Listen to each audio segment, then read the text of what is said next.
My question is, I have friends. The one couple invested in an annuity, and then the other one did as well. And when I was questioning them about the annuity, which I know very little about annuities, they couldn't answer some questions about the fees.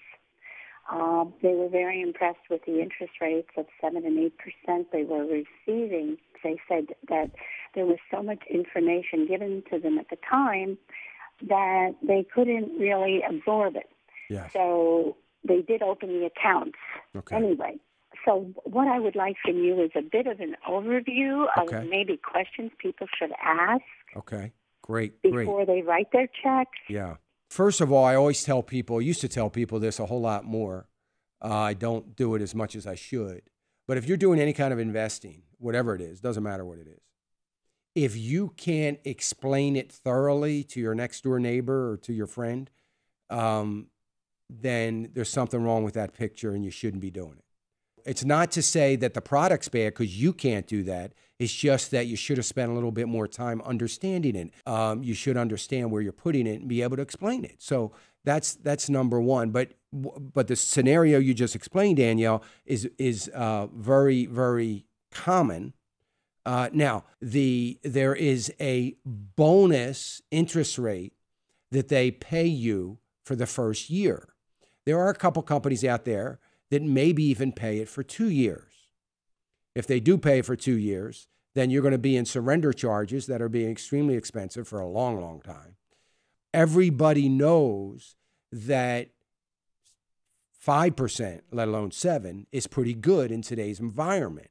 So they use the emphasis on the interest rate to sell the product. So most people that own these, if they can't tell you anything else, they can tell you how much interest they're receiving on the money. That is legitimate, by the way. They are receiving that interest rate. But you need to understand that the insurance company is not making 7% on that product.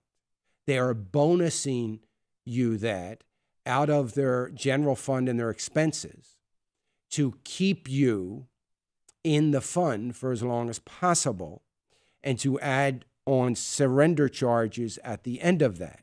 They don't stand to lose any money because if you get out of the product, they're going to charge you about 12% to get out.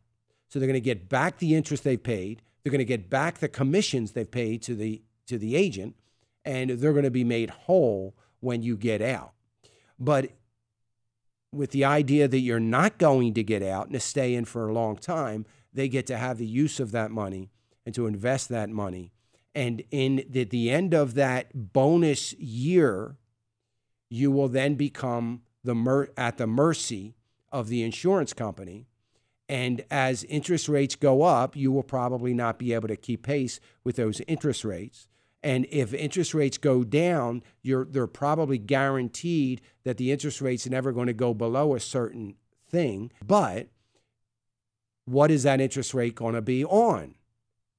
Your principal could go down. I'm not saying it will because every product's a little different, but your interest rate, so you can't go below 2%. Well, that's a wonderful thing, but I put in $50,000. Now I'm getting 2% on $44,000 because my principal's gone down. So, what's the interest rate? So here's the only question that people need to ask.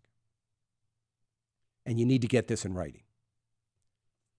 Is this product going to guarantee that I get in writing guarantee that I am never, ever going to lose one nickel of principal, that the interest rate that I get every year is going to be compounded on that principal every year. So next year, my principal is larger, right? And it's going to grow by kind of working like a CD, and it's going to grow the interest rate on that larger principal.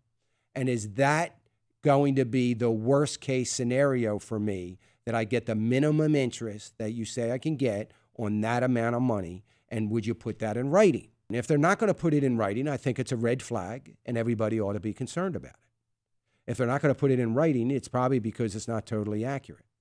So that's the question that everyone needs to ask in those situations. Now, remember, even if they put that in writing, if there's still going to be surrender charge for you to get out of the product. I'm not saying you can't get to that money, but you're going to have to pay to get to that money by way of surrender charges.